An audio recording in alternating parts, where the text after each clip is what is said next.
Assalamualaikum warahmatullahi wabarakatuh. Innal hamdalillah nahmaduhu wa nasta'inuhu wa nastaghfiruh wa na'udzu billahi min shururi anfusina wa min sayyiati a'malina. Man yahdihillahu fala mudilla lahu wa man yudlil fala hadiya lahu. Asyhadu an la ilaha illallah wahdahu la syarika lahu wa asyhadu anna Muhammadan abduhu wa rasuluh. Ya ayyuhalladzina amanu taqullaha haqqa tuqatih wa la tamutunna illa wa antum muslimun. Ya ayyuhalladzina amanu taqullaha wa qulu qawlan sadida yuslih lakum a'malakum wa yaghfir lakum dhunubakum wa man yuti'illaha wa rasulahu faqad faza fawzan 'azima. Amma ba'd. فإن أصدق الحديث كتاب الله وخير الهدي هدي محمد صلى الله عليه وسلم وشر الأمور محدثاتها وكل محدثة بدعة وكل بدعة ضلالة وكل ضلالة في النار. إخواني وأخواتي في الله الأحبة أعزني الله وإياكم أحبكم في الله. Alhamdulillah, pada pagi yang cerah ini kita dapat berkumpul di tempat yang mulia ini dalam talabil ilmi, di mana ilmu yang bermanfaat merupakan gizi bagi ruh kita, bagi hati kita. Yang lebih penting lagi daripada badan memerlukan makanan. Dan mudah-mudahan kehadiran kita di sini dapat mengambil manfaat, yaitu bertambahnya ilmu kita, bertambahnya iman dan ketakwaan kita, sehingga melahirkan amal soleh untuk bekal kita di hadapan Allah Subhanahu wa Ta'ala nanti. Kajian atau pembahasan yang mungkin kita telah mendengarnya, dan ini bukan pembahasan yang asing bagi kita, telah dibahas oleh para ulama, ustadz-ustadz yang lain di berbagai kesempatan. Namun di sini hanya mengulang dan mengingatkan, mudah-mudahan dengan kita duduk bersama mendatangkan hasil manfaat, sehingga kita dapat mengingatkan diri kita, keluarga kita, dan siapa saja orang yang kita cintai agar terhindar dari syubhat atau fitnah yang muncul sejak zaman Nabi sallallahu alaihi wasallam. Dan hal itu telah diisyaratkan oleh Rasulullah sallallahu alaihi wasallam di mana ketika beliau selesai perang, di antaranya perang Hunain, ketika beliau membagi ghanimah. Bagaimana kita ketahui bahwa salah satu kekhususan Nabi Muhammad SAW dibanding Nabi yang lain adalah dihalalkannya ghanimah. A'taitu khamsan lam yu'tahunna min qabl. A'taitu khamsan lam yu'tahunna min qabl. Aku diberi 5 perkara yang tidak diberi pada nabi sebelumnya. Di antaranya jawami'ul kalim. Nabi sallallahu alaihi wasallam mempunyai kelebihan, ucapannya ringkas tapi maknanya luas. Dijadikannya bumi halal, suci untuk sujud. Wa juliyat liyal ardi masjidan wa tahuran. Dan selanjutnya ada dihalalkannya ghanimah. Zaman dahulu ghanimah dia dikumpulkan, tidak boleh ada satupun yang mengambil, dan nabinya berdoa, maka ghanimah itu akan terbakar setelah didoakan oleh nabinya. Namun Rasulullah SAW, nabi terakhir, rasul terakhir, di dalam segi syariat berbeda. Walaupun dakwah tauhid para nabi sama, Adapun syariatnya kadang-kadang berbeda, di antaranya dihalalkannya ghanimah. Nah, ketika Rasulullah SAW sedang membagi harta rampasan perang, ya, maka muncullah seorang yang berada di sekitar situ, yaitu yang datang dari Bani Tamim, At-Tamimi, Dzul Khuwaisirah At-Tamimi. Ya. Ketika beliau sedang membagikan harta rampasan perang Hunain, ya, dia nyeletuk, ya, interupsi kepada Rasulullah SAW, ya, "Adil ya Muhammad, adilah wahai Muhammad, karena engkau belum melakukan hal yang adil dalam pembagian." Ya, maka Rasulullah SAW terkejut dan mengatakan, "Celaka engkau. Siapakah yang berbuat adil kalau aku ini orang yang dipercaya untuk menyampaikan risalah tidak adil? Siapa yang lebih adil? Manusia, maksudnya siapa yang lebih adil daripada aku?" Maka Rasulullah SAW berisyarat, ya, bahwa saya akan keluar dari orang seperti ini satu kaum, ya, yang salat kamu dibanding salat mereka tidak ada artinya. Ya. Itu maksudnya keturunan dari orang seperti ini yang salat mereka dibanding salat kamu itu sahabat maksudnya. Yang ditunjuk oleh Nabi adalah sahabat. Salat kalian dibanding salat mereka tidak sebanding. Puasa kalian, itu puasa para sahabat, dibanding dengan puasa mereka juga tidak akan sebanding. Ya, mereka hum qurra, pembaca Quran. Ya, namun pembacanya tidak lebih daripada tenggorokan. Artinya mereka menghafal, tetapi pemahamannya menurut kemauan hawa nafsu mereka sendiri. Dan mereka akan keluar dari din ini seperti keluarnya anak panah dari tubuh hewan buruan, meleset begitu cepat. Nah, inilah keluar dari anak panah yang keluar dari busur dan melesat ke tubuh hewan. Nah, inilah, dan hadis selanjutnya adalah apabila kamu menjumpainya maka bunuhlah, perangilah. Nah, di dalam riwayat lain Rasulullah SAW mengisyaratkan al-khawarij kilabun nar. Khawarij adalah anjing-anjing neraka. Nama ini sudah nama yang syar'i, al-khawarij, ya. Saya mengambil satu kitab dari beberapa kitab, ada 4 atau 3 kitab di sini. Namun dalam kesempatan ini yang saya pilih adalah Al-Khawarij Al-Awal Firaq fi Tarikhil Islam. Khawarij, kelompok yang muncul di dalam awal-awal daripada sejarah Islam. Ya, dibahas tentang manhajnya, dasarnya, penamaannya yang dulu dan sekarang. Ya. Bagaimana pembahasan menurut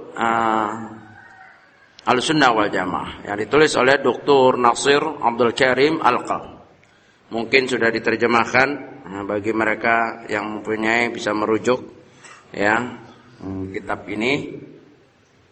Kitab ini sekitar 129 halaman. Ya.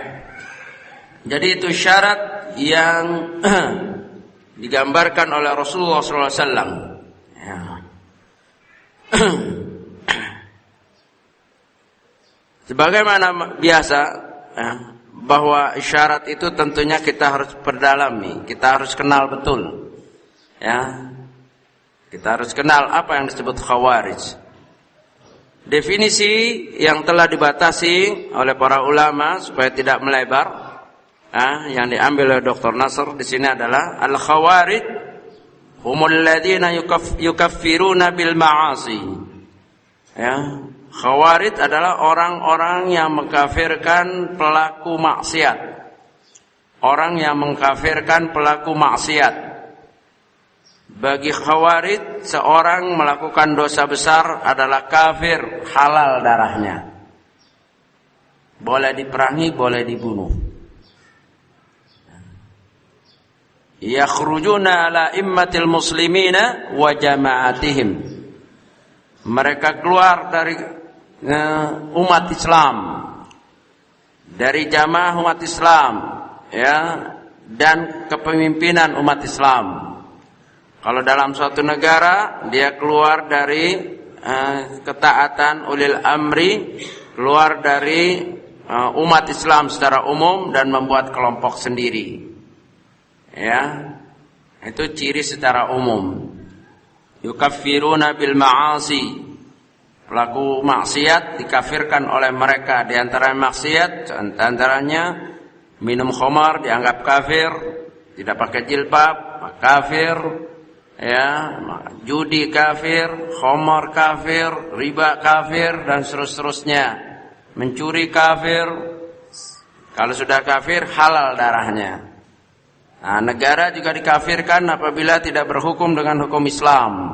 Seperti mereka memandang negara seperti Indonesia ini adalah negara kafir karena tidak berhukum dengan hukum Islam. Karena mereka beranggapan wa man lam yahkum bima anzalallah faulaika humul kafirun. Ala inal hukmu illa lillah. Barang siapa yang tidak berhukum dengan hukum Allah, maka dia adalah orang kafir, musyrik, zalim. Sesungguhnya hukum adalah hukum Allah. Oleh sebab itu, awal daripada Khawarij menentang Rasul, dan selanjutnya keturunannya atau kelompoknya mengkafirkan Ali radhiyallahu anhu, mengkafirkan Muawiyah radhiyallahu anhu, karena dua sahabat ini ketika ada perselisihan mengambil tahkim dengan mengambil dua sahabat besar untuk islah. Namun cara begini dianggap salah oleh orang Khawarij dan mereka keluar dan mengkafirkan Ali, mengkafirkan Muawiyah. Ya, itu sejarah dan definisi atau ta'rif al-Khawarij. Wa yashmul dzalika al-Khawarij awwalin, dan mencakup seluruhnya diantaranya Khawarij yang awal yaitu Al-Muhakkimah Al-Haruriyah. Dikatakan juga Khawarij mempunyai nama lain Al-Muhakkimah karena mereka di dalam ketika keluarnya itu karena perkara tahkim. Atau Haruriyah, mereka terusir dan keluar dari kelompok umat Islam menempati suatu daerah di dekat Irak namanya Haruri, ya, Haura, ya. Atau Azariqah, As-Safriyah, An-Najdad. Ini nama-nama yang dulu, ya. Yang jelas, kama yashmulu ismul Khawarij kullu man akhadha bi usulihim wa salaka sabilahum. Maka Khawarij selain nama-nama itu adalah mencakup siapa saja, ya, yang mengambil prinsip mereka, dasar manhaj mereka, yang berjalan dengan uslub mereka.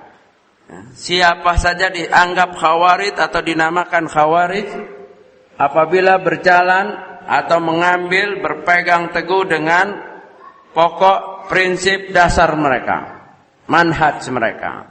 Siapa saja, walaupun namanya mungkin tidak terdengar lagi yang namanya Haruriyah, Muhakkimah, Azariqah, tapi dengan nama-nama baru. Nama tidak ada masalah, artinya enggak poin sekali. Yang penting manhajnya, cara beragamanya. Nah, ini yang kita lihat dan Syekh mengajak ke arah ini. Ya, bagi mereka yang mempunyai waktu banyak, silahkan rujuk kepada kitab ini atau kitabnya Dr. Shalih Al-Fauzan tentang sejarah, atau di dalam kitab Bidayah wa Nihayah Syekh Ibnu Katsir juga ada, atau di dalam Majmu' Fatawa juga ada tentang sejarah-sejarahnya, untuk menambah wawasan kita. Namun waktu yang singkat ini kita hanya membahas sedikit tentang tarikh, cikal bakalnya dan nama-nama yang ada yang sejak dahulu, dan ciri khas walaupun namanya berubah, ciri khasnya ini yang penting, ya. Nah, jadi semua termasuk Khawarij yang berpegang teguh dengan usul mereka, dengan manhaj mereka, dengan uslub mereka, dengan metode cara beragama mereka. Ya, di sini Dr. An-Nasir menyatakan kajama'atit takfir wal hijrah. Bagaimana kelompok jamaah takfir wal hijrah. Takfir wal hijrah, dua ciri khas yang ada pada kelompok Khawarij. Takfir, mengkafirkan orang Islam yang melakukan dosa-dosa besar, atau yang di luar kelompok mereka. Hijrah, mereka keluar dari ke jamaah kaum muslimin. Di negeri masing-masing ini ada, di Mesir, ya, di Aljazair, di Yaman, di Indonesia, di mana-mana negeri muslim ini ada. Ya, jamaah takfir wal hijrah dengan nama berbeda-beda. Ya, nanti namanya terakhir nanti kita bahas ciri-ciri Khawarij atau kelompok-kelompok yang ada sekarang yang itu dikategorikan Khawarij oleh para ulama. Ya. Ya. Maka wa ala hadza fa innal khawarij qad yakhrujuna fi kulli zaman. Oleh sebab itu bisa jadi Khawarij itu akan muncul terus dalam setiap zaman, dalam setiap waktu, bukan hanya dulu saja. Ya, bukan hanya dulu saja. Wa sayadharuna fi akhir zaman, bahkan akan muncul pada akhir zaman. Ya, wa kama akhbara Nabi sallallahu alaihi wasallam anil khawarizil awwalin. Sebagaimana Nabi sallallahu alaihi wasallam telah memberitakan kepada kita tentang Khawarij yang pertama, yang awal. Begitu juga faqad akhbara Nabi sallallahu alaihi wasallam kadzalika al mutaakhirin. Juga Nabi sallallahu alaihi wasallam memberitakan bahwa nanti akhir zaman juga Khawarij juga akan muncul. Jadi terus berkelanjutan. Hanya orang yang berganti dan namanya yang bertukar-tukar. Ya, Nabi sallallahu alaihi wasallam memberitakan kepada kita wa annahum sayakhrujuna fi akhiriz zaman. Kama qala Nabi sallallahu alaihi wasallam, sayakhruju qaumun fi akhiriz zaman, ahdatsal athnan, sufaha'il ahlam, yaquluna min khairi qaulil bariyah. Ya, akan keluar nanti pada akhir zaman, ya, orang-orang yang umurnya masih muda-muda, dan bodoh-bodoh. Ucapan mereka adalah ucapan sebaik-baik, ya, makhluk ini, yaitu ucapannya itu hak, qaulul haq, kama qala Ali radhiyallahu anhu, qaulul haq wa uridu biha al-batil. Yuridu biha al-batil, ucapannya benar, hak, Al-Qur'an. Seperti unil hukum illa lillah, itu Al-Qur'an. Tapi yang dimaksud adalah kebatilan. Mengeluarkan ayat wa ma lam yahkum bima anzalallah fa ulaika humul kafirun, ayatnya benar dalam surat Al-Maidah, tapi yang dituju untuk mengkafirkan Ali, mengkafirkan Muawiyah, ayatnya benar. Surat Al-Maidah, surat ini, surat Yunus dan seterusnya, tapi yang dituju adalah untuk mengkafirkan pemimpin-pemimpin Islam, negara-negara Islam. Bahkan Khawarij mengkafirkan yang namanya negara Saudi. Bahkan ulamanya dikafirkan. Ya. Nah, kalau Saudi yang ada Ka'bah aja kafir, apalagi Indonesia yang ada Borobudur. Saudi yang ada Ka'bah dikafirkan, ada ulama di sana dikafirkan. Makanya mereka sebagian Khawarij yang sekarang ini bahkan mengadakan perlawanan dengan hukumah Saudi. Mereka menganggap itu negara kafir yang harus diperangi. Ya, itulah dengan adanya bom-bom, ya, dengan adanya makar-makar, menggulingkan dan seterusnya. Apalagi di Indonesia. Ya, itu nanti kita bicara siapa mereka itu. Yang jelas ciri mereka adalah jamaah takfir wal hijrah. Apa itu takfir atau hijrah nanti kita bahas, dan sumbernya dari mana. Ya, kenapa bisa sampai begitu? Itu nanti. Ya, insyaallah kita akan sampai juga ke arah situ. Yang jelas isyarat dari Rasulullah SAW akan menggambarkan di sini akan keluar sampai akhir zaman. Ya. Maka Rasulullah SAW memberitakan kepada kita, fa ainama lakaitumuhum faqtuluhum. Di mana saja kamu menjumpai mereka, perangilah. Ya, perangilah. Dan ingat, memerangi Khawarij dengan sunnah, bukan memerangi Khawarij dengan Khawarij juga. Mereka mengkafirkan, kita tidak mengkafirkan mereka langsung. Ya, kalau mereka kita tahu ada kelompok Khawarij, tidak kita perangi langsung, ulil amri.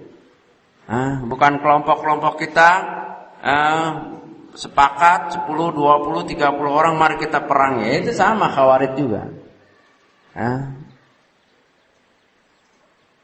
Jangan. Jadi yang di sini yang ditugaskan, fa ainama lakaitumuhum faqtuluhum. Kalau kamu di mana saja jumpa dengan mereka, perangilah. Yang memerangi ada ulil amri. Kita kalau diminta bantuan, mari sami'na wa ta'na. Ulil amri minta bantuan kita untuk memerangi kaum Khawarij, baru. Kalau enggak boleh kita memerangi masing-masing. Ya, karena kita al-jihad itu di bawah imam. Ulil amri fajiron kana au birron kana. Baik imam itu atau pemimpin atau ulil amri itu pelaku dosa, fajir, atau orang yang baik. Jihad itu perintah mereka, di bawah komando mereka. Ya, maka al-istinfarul am, perintah secara umum, hakul imam, haknya imam. Infiru khifafan wa thiqalan wa jahidu bi amwalikum wa anfusikum. Itu adalah perintah imam, haknya imam.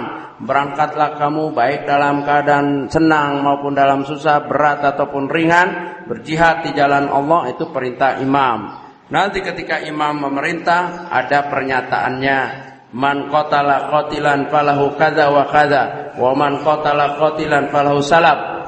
Barang siapa yang membunuh yang dibunuh dalam peperangan yang diperintahkan oleh ulil amri, apabila ulil amri memerintahkan yang dibunuh itu hartanya dah milik dia, maka milik dialah. Tapi kalau barang siapa yang bunuh, maka hartanya menjadi ghanimah, dikumpulkan, dibagikan sesuai dengan aturan Al-Quran, yaitu dalam surat Al-Anfal ayat 41. Wa'lamu annama ghanimtum, ya. Dan seterusnya, fa anna lillahi khumusahu walidil qurba, dan seterusnya, 1/5 untuk Allah dan Rasul, 1/5 untuk dil qurba, al-yatam wal masakin, dan seterusnya. Dan kalau ada peperangan berarti ada perbudakan. Ada di situ nanti hamba wanita yang dibagikan oleh imam untuk para mujahidin. Walaupun yang diperangi adalah Khawarij, itu nanti urusan imam. Ya. Jadi jangan salah paham juga dengan hadis ini, bahwa Nabi memerintahkan untuk memerangi, bukan siapa saja boleh memerangi. Ini atas perintah ulil amri. Al-qab Khawarij, ya, julukan Khawarij yang dahulu, ya, dinamakan Khawarij. Semmu bidzalika li'anna Nabi sallallahu alaihi wasallam wasafahum bi annahum sayakhrujuna ala hina firqatin minal muslimin. Dinamakan Khawarij karena Nabi sallallahu alaihi wasallam mensifati mereka bahwa mereka akan keluar dari kelompoknya orang mukmin secara umum. Orang Islam, setiap orang bersyahadat dengan lisannya, asyhadu an la ilaha illallah wa asyhadu anna Muhammadar Rasulullah, adalah saudara. Innamal mu'minuna ikhwah. Urus dalamnya urusan Allah, enggak usah kita bedah hati orang. Makanya Usama ketika terjadi peperangan, Usama radhiyallahu anhu membunuh seorang yang terjepit, yang ketika mau dibunuh mengucap asyhadu an la ilaha illallah wa asyhadu anna muhammadar rasulullah, langsung ditebas. Kemudian berita ini sampai kepada Nabi. Nabi bukan membela Usama tapi memarahi. Hal sakokta sodara, kamu udah belah hatinya. Jadi orang bersyahadat sudah saudara sesama Islam. Dihargai persaudaraan itu. Tidak. Ketika sudah Islam, sudah syahadat, asamu minni dima'ahum wa amwalahum wa hisabum 'ala Allah. Terjaga darah mereka, terjaga harta mereka, terjaga haram. Enggak boleh dirampok, enggak boleh dibunuh orangnya. Anna dima'akum wa amwalakum haramun 'alaikum ka hurmati yaumikum hadza fi biladikum hadza. Ya, ketika Nabi SAW khutbah pada hajjal wada, Nabi menyatakan sesungguhnya darah di antara kamu, kemuliaan dan harta satu dengan lain di antara kamu yang telah bersyahadat adalah haram. Nah, disinilah ya, orang Islam persaudaraannya seharusnya sangat kuat. Namun dinodai oleh sekelompok yang namanya Khawarij, yang Nabi sifatkan karena mereka keluar dari persaudaraan Islam, dari ikatan la ilaha illallah, ya, dan mengkafirkan umat Islam. Wali'annahum yakhrujuna ala immatil muslimin, karena mereka keluar dari ketaatan kaum muslimin, pemimpinnya kaum muslimin. Wa ala jamaatihim bi'atiqadi was-sayf, dan mereka keluar bukan hanya keluar sekedar uzlah dengan keyakinan dan dengan pedang, keluar untuk membangun kekuatan dan memerangi, makar, membuat makar. Dan ini adalah sifat yang umum. Yang kedua dinamakan juga muhakkimah, li'annahum faraqu aliyan wa jama'atul muslimin bisabab mas'alat tahkim, karena mereka keluar dari kelompok Ali ketika menjadi khalifah. Ali ketika menjadi khalifah diuji oleh Allah, ya, dengan menghadapi Muawiyah radhiyallahu an. Dua-duanya sahabat besar. Ali radhiyallahu an sahabat Khulafaur Rasyidin yang keempat. Muawiyah radhiyallahu an penulis wahyu, ya, seorang yang pintar dalam administrasi dan tata kenegaraan, dan mempunyai kelebihan yang begitu banyak, ya. Maka dua-duanya radhiyallahu anhuma, ya, ridho Allah kepada keduanya. Nah, Khawarij keluar maka dinamakan muhakkimah, karena mereka keluar dan mengkafirkan dan keluar dari kelompok kaum muslimin ketika itu. Ya, mereka meyakini bahwa Ali dan Muawiyah adalah kafir karena mengambil hukum selain hukum Allah, yaitu dengan mengambil dua sahabat besar, ya, dan mereka memerangi. Bukan hanya keluar saja, itulah keluarnya mereka bil i'tiqad was-sayf, dengan bentuk akidah, keyakinan dan peperangan. Ya, mengganggu. Dinamakan juga al-Haruriyah, wa humul ladzi kharaju ala Ali wa jama'ati sahabah li'annahum hina kharaju inhazu ila makan yuqalu lahu Harura bil Iraq. Ketika mereka berselisih dan keluar dari Ali dan jamaah kaum muslimin, mereka lari ke dekat Irak, satu daerah namanya Harura. Ya, juga mereka dikatakan ahlun Nahrawan, ya, nisbatun ila makan alladhi qatalahum fihi Ali, ya, wa hum Haruriyah al-muhakkimah an-Nahrawan. Dikatakan juga kelompok ini ahlun Nahrawan karena ketika Ali radhiyallahu anhu terbunuh di satu tempat yang namanya Nahrawan, ya, dan yang membunuh Ali adalah Abdurrahman bin Mulzam, orangnya hafiz, ininya bekas sujudnya ada, ya, selalu berzikir kepada Allah dan pemberani, dan tidak pernah menyesal dengan membunuh Ali radhiyallahu anhu. Ya, di dalam riwayat ketika dibalas ya, di edam, balas, orang bunuh kan dibunuh lagi oleh keluarganya turunan Ali radhiyallahu anhu melaksanakan pembalasan itu. Dalam Al-Qur'an dibunuh yaitu dipotong, silang kaki kanan, tangan kiri dan seterusnya. Nah, ketika dipotong dia tidak mengeluh sedikit dan terus membaca berzikir pada Allah. Nah, ketika matanya dia baca surat Iqra bismi rabbikal ladzi khalaq. Namun ketika lidahnya mau dipotong baru dia nangis. Menangis. Kenapa?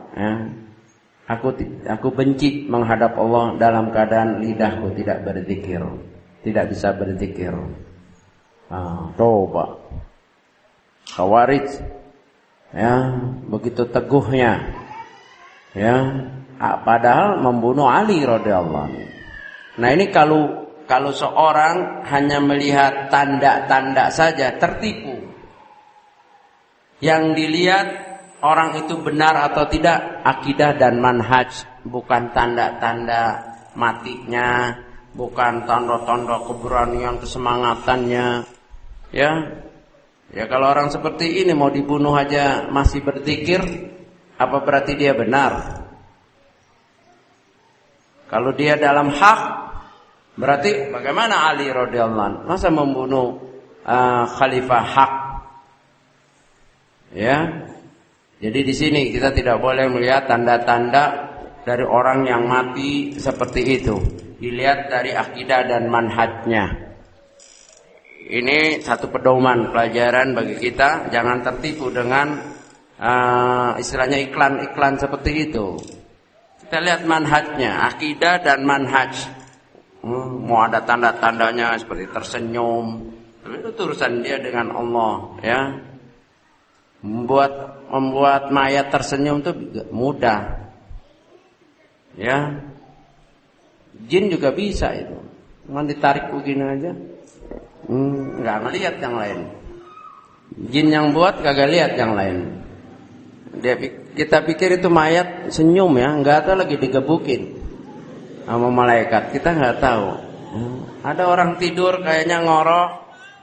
Kayaknya orang tidur tenang banget. Enggak tahu dia lagi mimpi-mimpi dikejar harimau atau dikejar anjing. Dia bangun baru alhamdulillah antum bangunin anak. Padahal lagi lemas. Kita ngelihat enak aja tidur. Nah, itulah. Jangan ngelihat orang pulas itu enak. Orang senyum itu wow, bagus ini matinya. Manhajnya, akidah dan manhajnya. Coba lihat mayat-mayat yang diawetin di orang pendeta-pendeta Kristen itu senyum-senyum. Bagus, rapi ya. Wah, ini syahid pendeta ya. Ini manhaj, agak din ya. Akidah dan manhaj bukan tandanya. Nah, umat Islam ini sudah rapuh. Ya, udah mirip dengan Kristen, enggak kenal Quran, enggak kenal hadits. Yang mudah dikenal itu tanda-tanda aja. Maunya ada mukjizat lagi, karomah. Ustadz dianggap benar kalau bisa nyembuhin. Kalau kagak bisa nyembuhin bukan ustadz nih, belum sampai makomnya. Padahal kesembuhan itu dari Allah. Kalau lihat ini yang lihat kesembuhannya, hasilnya, tanda-tandanya, ya. Karena sudah berlari, bergeser. Ya. Begitu. Nanti Al-Qur'an yang dipakai hanya itu. Ayat-ayat tertentu. Al-Qur'an dipakai ayat-ayat tertentu, ayat ngusir setan aja hafal. Ya. Begitu. Lama-lama bukan ayatnya, ya digantung. Tulisannya digantung, enggak dibaca. Inilah telah bergeser dari memandang akidah dan manhaj kepada tanda-tandanya. Kalau tanda-tandanya yang membunuh Ali radhiyallahu anhu itu Abdurrahman, namanya Abdurrahman. Nama yang Allah cintai ya. Abdurrahman, Abdullah, Abdurrahman. Matinya berzikir, enggak mengeluh dipotong kecuali lidahnya, dan dia menyatakan, "Janganlah, aku tidak mau menghadap Allah tanpa sedang berzikir." Nangis dia. Nah, itu kalau dilihat begitu saja, sepertinya seorang pejuang besar. Padahal dia membunuh orang terbaik setelah Abu Bakar, Umar, Utsman, Ali radhiyallahu anhu. Ya. dan mengkafirkan para sahabat. Iya. Selanjutnya dinamakan syura. Syura li'annahum za'amu annahum yasrauna anfusahum ibtigha mardatillah fi qitalihim muslimin wa qad utliqa ala fi'ati minal khawarij awwalin. Mereka dinamakan orang penjual diri. Karena mereka meyakini bahwa mereka telah menjual diri untuk mencari keridhaan Allah dengan memerangi orang-orang muslim yang zalim, pemimpin-pemimpin yang zalim, penguasa-penguasa yang zalim, orang-orang pelaku dosa besar yang kafir. Jadi mereka telah menyiapkan dirinya, telah menjual dirinya kepada Allah. Maka disebut juga kelompok ini adalah kelompok surah, yaitu orang yang telah menjual diri. Ya, kalau sekarang bahasanya apa? Calon pengantin ya. Yang dibunuh orang Islam. Ya, mereka berdalil dengan Al-Qur'an, sedangkan surat Taubah, Innallaha ashtara minal mu'minina anfusahum wa amwalahum bi anna lahumul jannah yuqatiluna fi sabilillahi fayaqtuluna wa yuqtalun wa'adan 'alaihi haqqan fit Taurat wal Injil wal Qur'an. Sesungguhnya Allah membeli jiwa-jiwa di antara orang-orang mukmin. Innallaha ashtara minal mu'min anfusahum wa amwalahum, jiwa dan harta mereka, dan janji Nabi anna lahumul jannah yuqatiluna fi sabilillah, berjihad di jalan Allah, berperang di jalan Allah. Mereka ayatnya itu hak, qaulul haq, tetapi yang dituju adalah kebatilan, memerangi orang Islam, berontak dengan pemerintah yang sah, mengadakan makar. Ayatnya benar. Ya, di dalam surat juga Al-Baqarah 207 kalau nggak salah. Ya, itu juga ada. Berangkat dari ayat-ayat ini mereka menamakan dirinya orang yang telah menjual diri. Ya, kalau bahasa sekarang itu, itu orang telah melamar hurul ain. Istilah-istilah mereka begitu, orang yang sudah siap jadi penanten. Ya, wa minan nasi may yasri nafsahu ibtigha mardatillah wallahu raufum bil ibad. Dan di antara manusia ada yang menjual dirinya, ya, untuk nyawanya, maksudnya untuk mencari keridhaan Allah. Ayatnya benar, tapi tujuannya salah. Ya, yang dituju orang Islam sendiri. Ya, bahkan seorang khalifah terkorbani, yaitu Ali radhiyallahu anhu, ya, sampai terbunuh. Memang ketika Ali jadi khalifah, Ali menjalankan perintah Nabi SAW, hadits yang menyatakan apabila kamu menjumpainya perangilah. Ali benar-benar memerangi sampai Dzulkhuwaisirah terbunuh. Dzulkhuwaisirah itu terbunuh ketika kekhalifahan Ali. Maka dendam kesumat ini terus sampai Ali radhiyallahu anhu juga terbunuh. Ya, ini julukan mereka, orang yang telah menjual diri. Atau juga al-mariqah, nama mereka juga disebut al-mariqah, lianna Nabi sallallahu alaihi wasallam sammahum mariqah wa wasafahum bi annahum yamruquna min ad-din. Ya, karena Nabi sallallahu alaihi wasallam mensifati mereka dengan mariqah, ya, karena mereka keluar dari agama ini seperti melesetnya anak panah, ya, dari tubuh binatang itu ketika dipanah. Mereka keluar begitu cepat dari agama ini. Al-mukaffirah dikatakan juga yang ketujuh, mereka dinamakan juga al-mukaffirah. Li'annahum yukaffiruna bil kaba'ir wa yukaffiruna ma khalafahu minal muslimin, man khalafahu minal muslimin, wa hadha wasfa li kulli man nahaja hadha an-nahj fi kulli zamanin. Ya, mereka dikatakan juga al-mukaffirah karena mengkafirkan pelaku-pelaku dosa besar. Makanya mereka mudah membunuh. Orang minum khamar dibunuh. Ya, maka mereka mengadakan peledakan-peledakan, ya, di tempat-tempat yang dianggap tempat maksiat. Judi, tempat khamar dibunuh karena mereka menganggap itu sudah kafir. Minum khamar kafir, pelaku dosa besar kafir. Nah kalau pelaku dosa besar kafir yang boleh dibunuh, hampir nggak tersisa orang Indonesia. Sedikit. Coba dikumpulin satu lapangan yang luas. Seorang syekh suruh diundang dari Arab lah.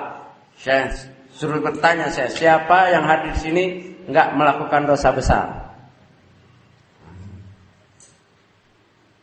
Hampir nggak ada yang angkat tangan.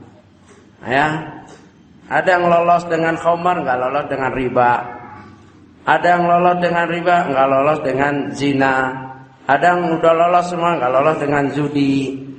Ya, banyak dosa besar. Belum masalah jilbab, belum masalah memandang, ya, yang bukan yang hak. Ya jadi dibunuh semua kalau khawarij yang ini. Ya, sisanya dia berdua aja, ketua dan wakil. Bahaya ini ya. Nah inilah mukaffirah.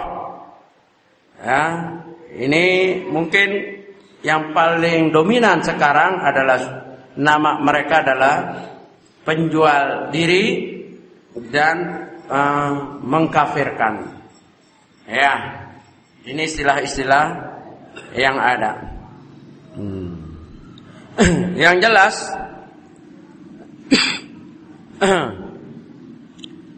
secara garis besar kita ringkas buku ini secara garis besar yang perlu kita kenal sekarang adalah tadi ya, bahwa jangan terpaut dengan nama-nama yang terdahulu saja. Ini penting. Mungkin nama-nama terdahulu sudah hilang. Yang harus kita kenal adalah ciri khasnya, manhajnya, dan jangan tertipu akidah mereka. Kalau akidah mungkin sama, mereka di antara mereka hanya membatasi tauhid rububiyah, uluhiyah, asma wa sifat. Tapi keumuman di antara mereka dalam segi akidah menambah satu tauhid lagi, tauhid hakimiyah, rububiyah, uluhiyah, hakimiyah, asma wa sifat. Hakimiyah ini telah dibahas oleh Syekh Salim Hilali dalam kitab Tauhidul Uluhiyah. Ya, Tauhidul Uluhiyah maknanya, pengertiannya, hakikatnya dan penerapannya. Di situ dibahas Ahlussunnah wal Jamaah salafus saleh tidak mengenal yang disebut tauhid hakimiyah, sedangkan Khawarij memakai ini. Kelompok Khawarij akan mengangkat tauhid hakimiyah atau tauhid mulkiyah. Ya, tauhid hakimiyah atau mulkiyah. Kenapa? Karena mereka begitu hulu untuk menegakkan hukum di muka bumi ini, di negeri di mana mereka tinggal. Kalau pernah baca tulisan-tulisannya, kalau yang sekarang-sekarang, mungkin di antara kita masih ingat yang ditulis, kitab yang ditulis oleh Said Qutb, Ma'alim fit Thariq, kitab rambu-rambu jalan. Ma'alim fit Thariq. Di situ ada itu. Doktrin takfir wal hijrah. Atau yang ditulis oleh Abdul Al-Maududi, ya, Hasan Turabi, dan lain-lainnya. Itu yang sekarang-sekarang. Ya, Umar Tilmitsani, Mustafa Sibai, ya, dan lain-lain banyak. Atau kalau di Indonesia, kitab Al-Hijrah ditulis oleh SM Kartosuwiryo. Itu adalah takfir wal hijrah. Sama, mirip-mirip. Mengkafirkan dan hijrah. Ya, mengkafirkan orang Islam yang tidak tegak hukum Islam dan berhijrah mereka. Keluar dari ketaatan. Hijrah ada dua. Hijrah zahir dan hijrah batin. Kalau nggak punya tempat, hijrah batin. Walaupun berada di sini, tapi hatinya mengingkari taqiyah kayak Syiah. Kalau punya tempat pindah. Kalau punya ada tempat pindah, kalau enggak hijrahnya hijrah batin. Ya di sekitar masih tinggal di negerinya itu, tetapi mereka hatinya menentang. Ya, ada kitab lain ya selain tadi kitab Khawarij juga yang ditulis oleh Dr. Saleh bin Sa'ad As-Suhaimi Al-Harbi. Ya, itu juga bagus. Selain Dr. Saleh Al-Fauzan, ya, kitab itu juga bagus untuk mengenal sampai Khawarij, ciri-ciri Khawarij sampai sekarang. Yang penting cirinya, manhajnya yang harus kita kenal, bukan namanya. Kalau namanya mungkin bisa berubah-berubah, bisa kamuflase, menyesuaikan diri, ya kan? Ada kelompok Khawarij yang berubah-berubah setiap order lama, order baru begini, order ini, nanti order yang seterusnya berubah lagi. Nama mah nggak jadi soal. Ya. Tetapi manhajnya, metode mereka. Yang jelas ciri yang harus kita kenal, diantaranya mereka meremehkan dakwah tauhid. Ya, dengan alasan urusan akidah telah selesai pada zaman Nabi sallallahu alaihi wasallam. Ya, nggak perlu diurusin lagi, orang itu tahu itu Islam, begitu. Jadi mereka meremehkan dakwah tauhid. Ya. Mereka meremehkan dakwah tauhid, dan inilah jeratan syaitan yang keberapa? Dari kaji ya, 7 jeratan syaitan. 7 jeratan syaitan yang ke-6, ya, syaitan akan menjerat manusia memperhatikan perkara yang penting dan melupakan yang terpenting. Memperhatikan perkara yang penting. Hukum Islam penting kan? Negara Islam penting enggak? Penting. Jihad penting, dakwah penting, haji penting, zakat penting, salat penting, tapi melupakan yang terpenting yaitu tauhid. Inilah ciri khas Khawarij. Di mana-mana hukum Islam, di mana-mana menegakkan hukum Islam, tapi tidak atau meninggalkan tauhid. Padahal dakwah para nabi itu tauhid tanpa melupakan yang penting. Tauhid plus sholat, tauhid plus zakat, tauhid plus haji, tauhid plus puasa, tauhid plus hukum, tauhid plus daulah, tauhid plus hijrah. Tauhid tetap, bukan terbalik. Tauhid diremehkan, padahal dakwah tauhid ini belum selesai dan masih panjang. Coba kita buat riset. Kita jangan kumpul sama ikhwan terus, sama akhwat, ikhwan sama akhwat. Itu enak ngomongnya tauhid ini. Coba kumpul sebulan sama keluarga. Mau itu mertua, mau itu om, mau itu bibi, mau itu paman, mau itu sepupu. Coba catetin omongan-omongan syiriknya. Penuh itu. Ya. Baru ngomong sama om sedikit. Oh, bagus nih. Anak udah kawin belum? Belum. Udah tuh ada orang pintar di sana tuh. Om, gak usah sama orang lain, sekeluarga aja kumpul, catat omongan-omongan yang keluar dari tauhid itu apa saja. Ada yang nyaranin bintang, ada yang ramal, ada yang orang pintar, ada yang tempat, ada yang ngajak ziarah, ya. Kalau sama ikhwan semua sih alhamdulillah rapi. Disitulah masih lama dakwah kita ini. Dakwah tauhid ini terus. Maka jangan disingkirkan. Ribut masalah politik, ribut masalah daulah, ada yang masalah khalifah.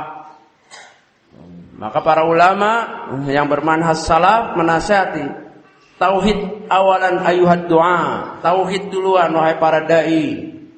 Di antara Syekh Nasrul Albani, Syekh Rabi, kembalilah ke dakwah para nabi, tauhid. Jangan dianggap ringan. Perbintangan anak-anak kita masih bangga dengan bintangnya. Tiap koran masih dicari itu bintangnya. Bulan ini bintang ini begini. Benar. Ya, masih diyakini. Padahal itu arraf, ramalan.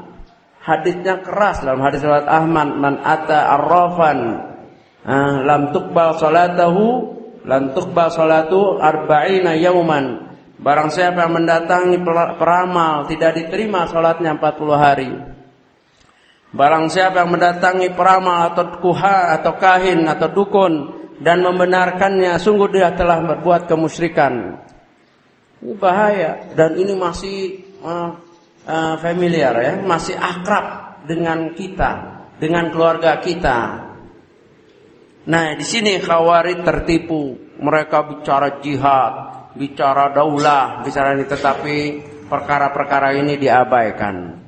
Nah, itu ciri khasnya manhaj salaf, dakwah sunnah wal jamaah, peduli sangat dengan tauhid tanpa melupakan perkara-perkara yang penting. Karena mereka lepas dari jeratan setan yang ke-6, yaitu membicarakan perkara-perkara yang penting, melupakan yang terpenting. Maka kita membicarakan yang terpenting tanpa melupakan yang penting. Ya, biarin orang mau ngomong apa, kita tauhid terus. Nah, sambil benerin sholat kita. Kita bicara tauhid, mengaji tauhid sambil benerin sifat puasa kita, urusan jenazah, waris dan seterusnya. Tetapi intinya adalah tauhid. Adapun Khawarij meremehkan tentang hal tauhid. Yang selanjutnya adalah mencela ulama umat. Ya, ini ciri-ciri. Kenapa? Karena memang mereka tidak perlu dengan ulama-ulama yang mereka tidak sepakati, karena mereka berkelompok, ulamanya di sekitar mereka saja. Bayangkan ulama-ulama di Saudi yang di Lajnah Daimah Darul Ifta itu sebagian sudah dikafirkan oleh kelompok Khawarij. Bagaimana dengan hukumahnya kalau ulama dikafirkan? Mereka mengambil fatwa dari kalangan mereka sendiri. Dan kita lihat, kita perhatikan begitu pedenya mereka, ya, setiap pemuda-pemudanya itu seolah-olah bisa berfatwa. Saya melakukan ini begini-begini, itu pede sekali. Karena memang nggak perlu ulama. Seolah-olah mereka dapat berfatwa dan berbuat sesuai dengan kemauan mereka. Ya. Dan menjauhkan para pemuda dari ilmu syar'i. Ada kajian-kajian seperti ini. Kajian-kajian itu sifatnya praktis, doktrin-doktrin, ya, sifatnya praktis dan amal. Nah, itu yang disebut brainwash, ya, pencucian otak. Kalau orang mau ditarget untuk hijrah, dibilang bahwa negeri yang kamu berada di dalamnya adalah negeri kafir, karena berhukum bukan dengan hukum Allah. Maka siapa saja yang maka dia akan termasuk kafir. Salatnya tidak sah, amalnya tidak sah, takutlah dia. Terus bagaimana? Maka hendaklah kamu hijrah, karena kalau tidak hijrah kamu mati dalam keadaan kafir. Dikeluarkan ayat-ayatnya. Ayatnya dalam surat An-Nisa 97 dan seterusnya. Ya, sesungguhnya orang diwafatkan oleh malaikat. Kalau ditanya bima kuntum kunna mustada'afina fil ard, kenapa, apa gerangan kamu terzalimi? Kami adalah orang yang dizalimi di muka bumi. Maka malaikat, bukankah bumi Allah ini luas, kenapa kamu tidak hijrah di dalamnya? Maka balasan orang mereka adalah neraka jahanam. Maka kalau kamu enggak hijrah, kamu di neraka jahanam. Loh, saya hijrah kemana? Gampang, nanti 2 hari lagi, digantung. Stres. Dia di negara kafir, belum hijrah, dibiarkan dulu. Nanti ketemu lagi baru dikasih.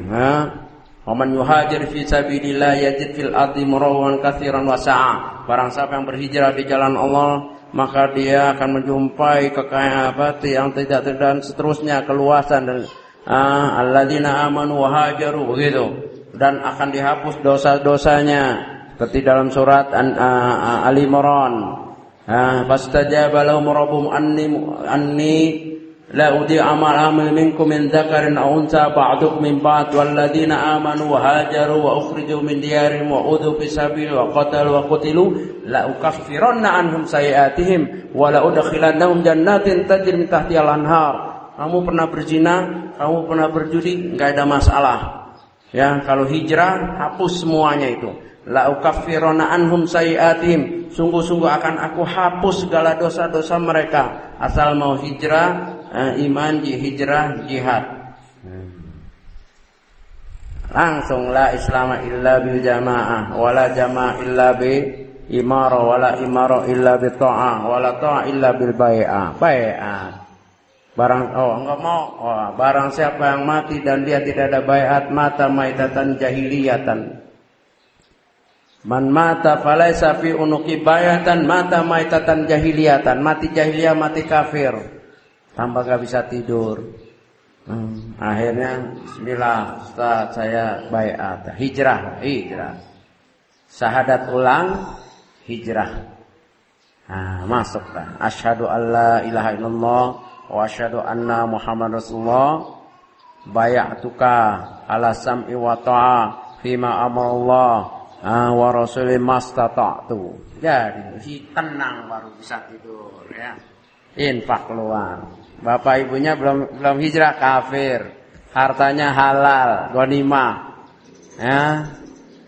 Dia udah siap tuh dapat tugas nanti Asyura, yaitu menjual dirinya. Coba ayat-ayat semua itu. Ya kalau yang ngajinya cuma salawatan ngadepin ayat kayak gitu, tewas. Ngajinya sallallahu alaihi wasallam, ngaji dihadapi orang kayak gitu. Sebentar ayat hadis taslim taslam. Ya. Begitu. Itulah brainwash itu bukan hipnotis. Pencucian otak itu bukan dengan hipnotis, dengan ayat, lebih dari hipnotis. Hipnotis begitu sadar hilang. Ini sadarnya ketemu hidayah baru dia sadar. Hidayah itu taufik baru dia sadar. Lebih lama, lebih dominan ayat dengan hadis.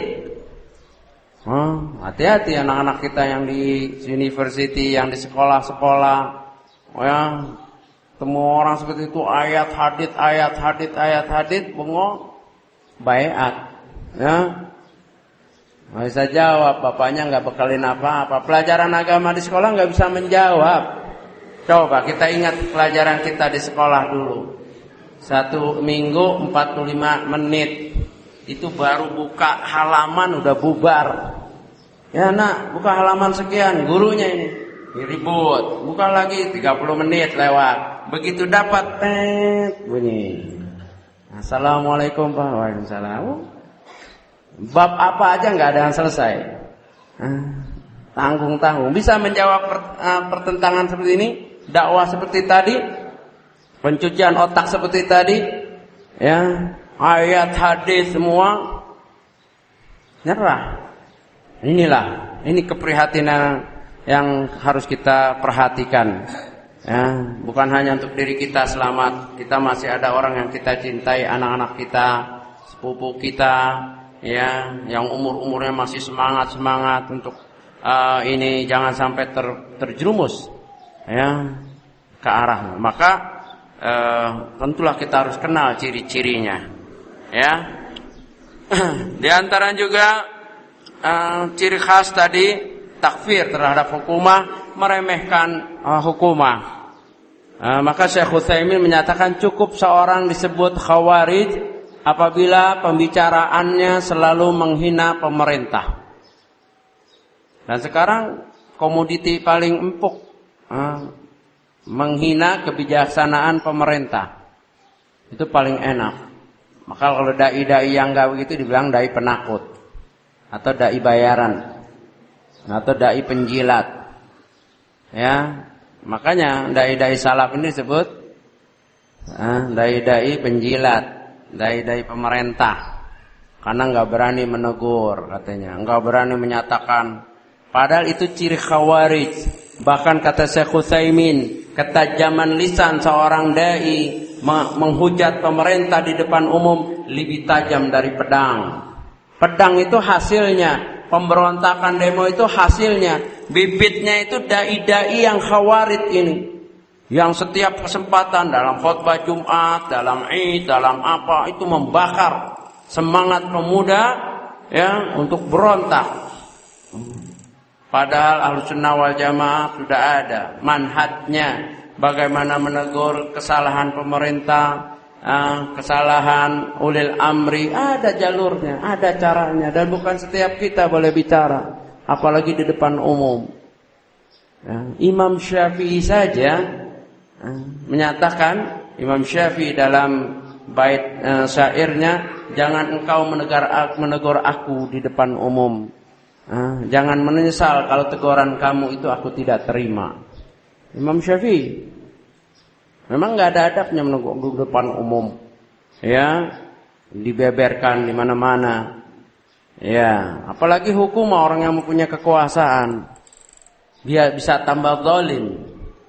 Nah, ini ciri khas Khawarij, dan yang walaupun pedang mereka bahaya, tetapi ucapan-ucapan itu lebih bahaya. Maka hati-hati. Kata Syekh Utsaimin, cukup seorang dikatakan Khawarij, ya, apabila ucapan-ucapannya selalu menghina, selalu mendiskreditkan atau melecehkan kebijaksanaan ulil amri. Ya. Yang selanjutnya adalah, ya, tentunya mereka tidak akan tinggal diam, mengadakan, ya, seperti itu kajian-kajian, daurah-daurah untuk mencuci otak para pemuda. Maka kalau anak kita mau izin ngaji, tanya dulu kemana, ya, siapa ustadznya, kemana. Jangan diam-diam rajin-rajin, tahu-tahu hilang, tahu-tahu bapak ibunya dikafirkan. Kalau ada anak, dia mulai hilang, mulai berubah, tanya ngajinya di mana, siapa gurunya, boleh nggak kita datang. Kan kalau ngaji umum kan siapa aja boleh datang.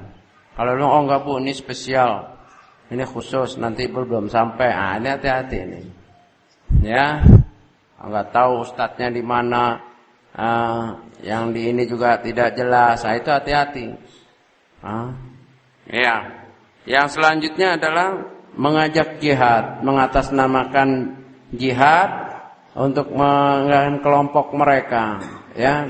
Karena mereka sudah mengkafirkan, sudah menghalalkan darah orang mukmin, orang muslim, maka mereka gulu dalam amal ma'ruf nahi mungkar. Dalam nahi mungkar itu jihad, ya. Jihad mereka justru melawan pemerintah yang sah, mengadakan pemberontakan, membuat makar. Ini ciri-ciri Khawarij, mengatasnamakan jihad. Nah, ditanamkanlah pemuda-pemuda itu tentang jihad. Jihad amalan yang mulia dalam Islam, tapi bagaimana pelaksananya itu juga harus sesuai dengan syariat Islam, dan bukan untuk mengangkat satu kelompok-kelompok. Ditanamkan biasanya pematangan tentang pemahaman jihad. Bahkan ada training-trainingnya.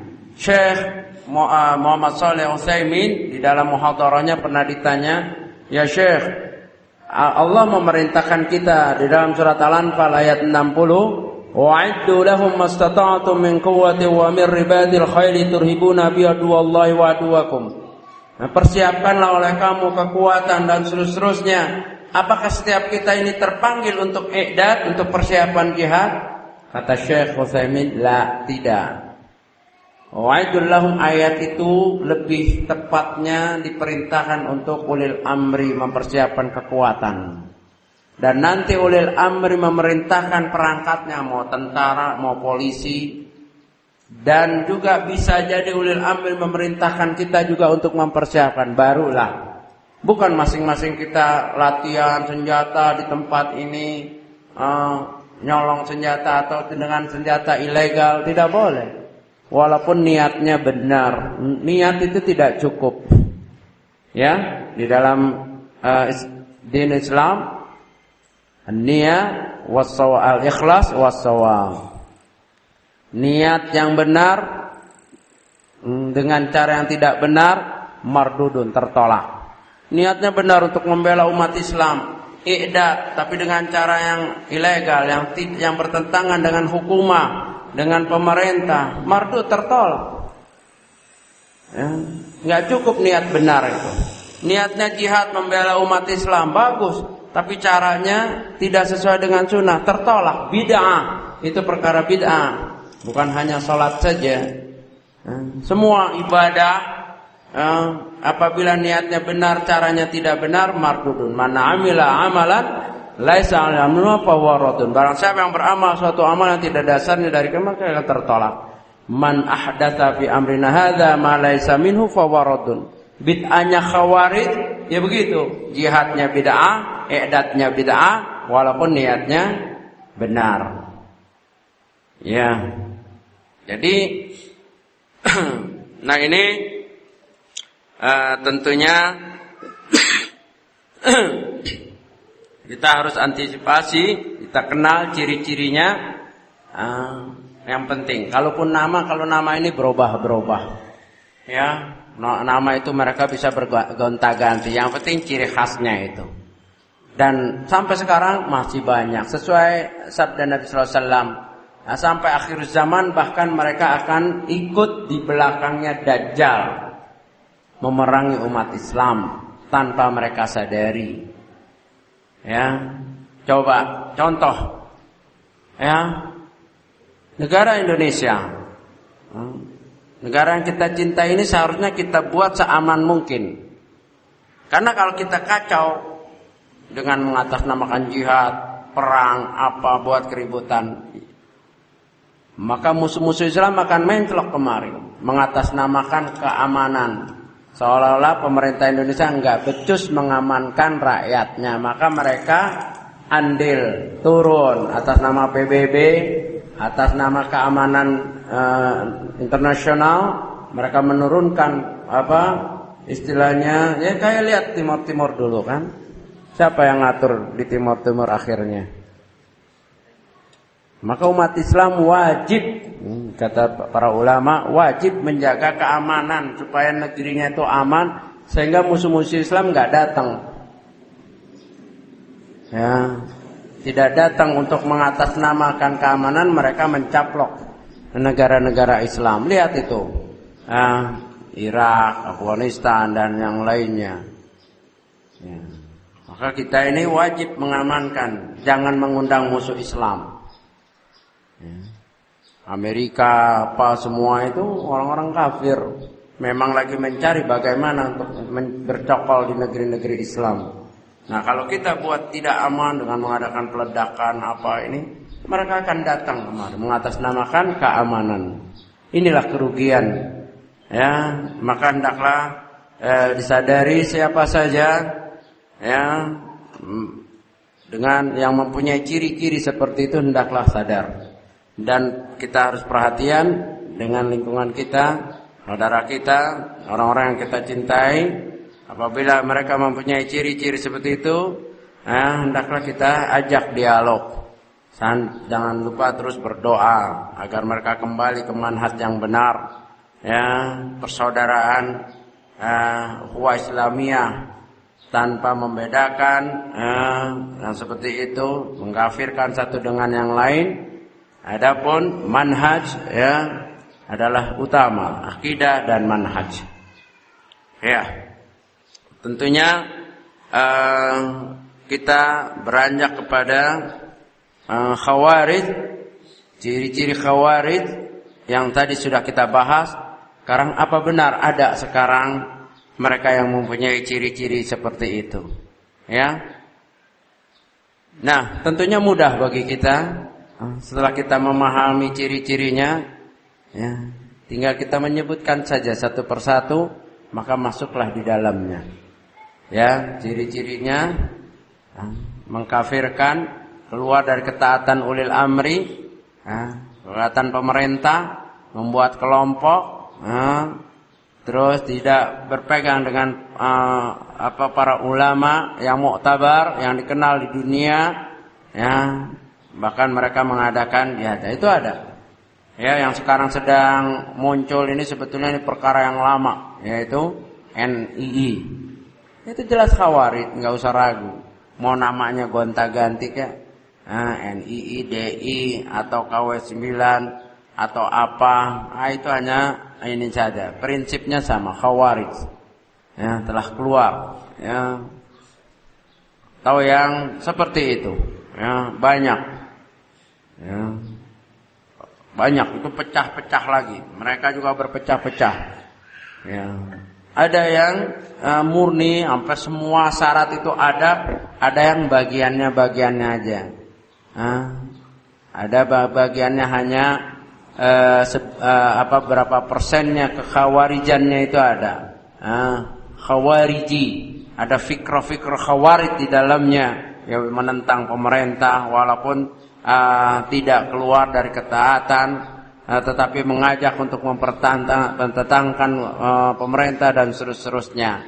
Nah, kita Ahlussunnah wal Jamaah ala manhaj salafus saleh bariun, berlepas diri dengan dakwah-dakwah seperti itu. Berlepas diri ya dengan dakwah-dakwah sesat seperti itu. Inilah yang disyaratkan oleh Rasulullah SAW dalam hadis, al-khawarij kilabun nar. Khawarij adalah anjing-anjing neraka. Ada pertanyaan dari beberapa, apa yang dimaksud anjing-anjing neraka itu? Apakah mereka berubah dengan menjadi anjing? Terus apakah kekal mereka di neraka? Ya. Ulama telah membahas ya dalam kitab-kitabnya. Di antara di daurah juga pernah dibahas oleh Syekh Ibrahim Ruhaili. Di daurah dibahas oleh Syekh Ibrahim Ruhaili bahwa itu istilah yang Rasulullah SAW julukan kepada Khawarij untuk penghinaan. Adapun bentuknya seperti ini, wallahu alam, tidak ada pernyataan mereka menjadi anjing dengan bentuk begini, tidak. Tetapi itu istilah penghinaan dari Nabi SAW, dan Nabi tidaklah mengucap dengan hawa nafsu, akan tetapi wahyu yang diwahyukan oleh Allah kepadanya. Nah, itulah penghinaan. Kekal tidak, karena mereka masih bersyahadat. Ya. Mereka masih bersyahadat ala masyiatillah, atas kehendak Allah. Di antara mereka yang masih ada syahadatnya, tauhidnya, Allah akan angkat berdasarkan hadis-hadis sahih.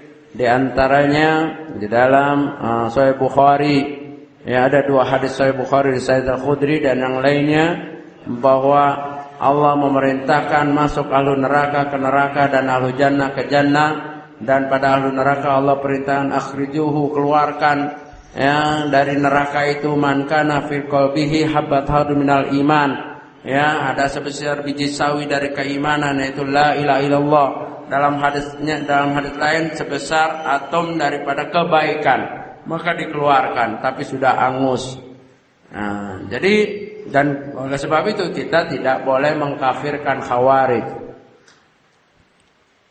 Nah, mereka adalah kelompok yang sesat. Bahkan Ali radhiyallahu tidak menyatakan kafir, hanya menyatakan kaumun, satu kaum yang ucapannya hak, tetapi dengan ucapan itu yang dituju kebatilan. Ya. Jadi itulah gambaran yang ada. Ya, tentunya silakan kalau ada yang mau tanya, mungkin untuk lebih jelasnya, baik yang berkaitan dengan yang kita bahas ataupun masalah-masalah yang lain. Allahu a'lam. Ya.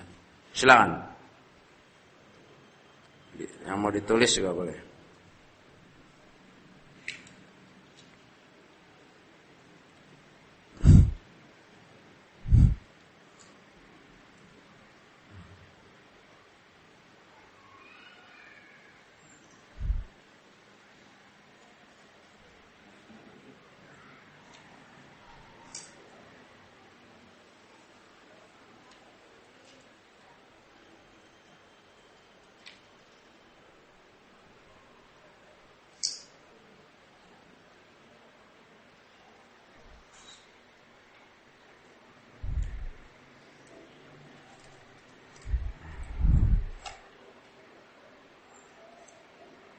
Ada juga satu kitab yang bagus mungkin untuk rujukan, itu yang ditulis oleh Dr.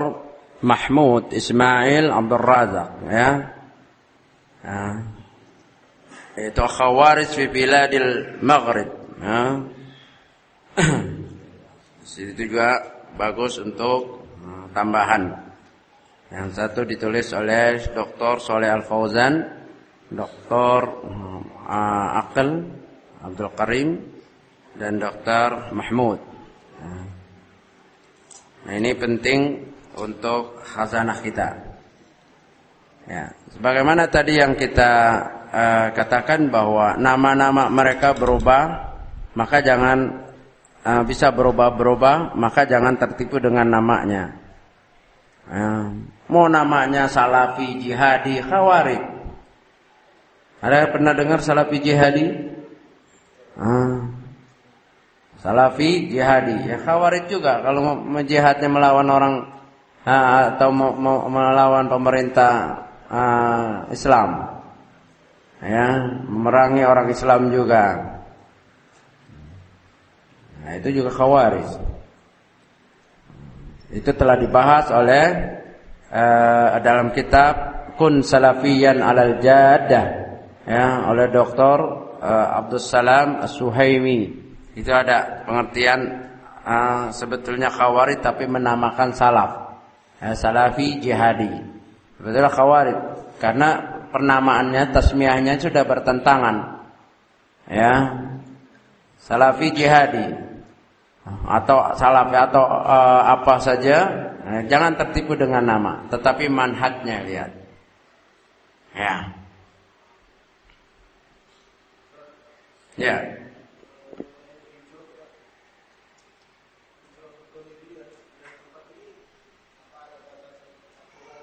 Kenapa? Hijrah. Hijrah. Zahir, ya.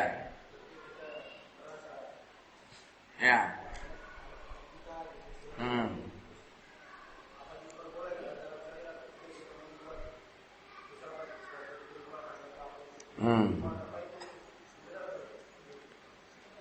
Ya.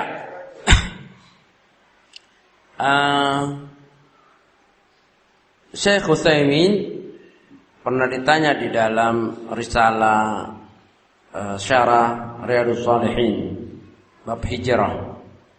Apakah seorang muslim misalnya melihat negara yang itu lebih baik seperti Saudi adanya hukum rajam dan seterusnya, apakah seorang muslim yang di negeri lain seperti Indonesia atau Malaysia boleh hijrah ke sana? Berbondong-bondong hijrah ke sana? Ya. Maka dijawab oleh Syekh Muhammad Shalih Al-Utsaimin, mahad, enggak perlu seperti itu. Ya, tidak perlu. Karena apa? Satu, setiap daerah mempunyai aturan sendiri. Apalagi umat Islam sekarang ini adalah korban, negara-negaranya ini adalah korban daripada perang salib atau perang musuh-musuh Islam menghancurkan khilafah Islamiyah.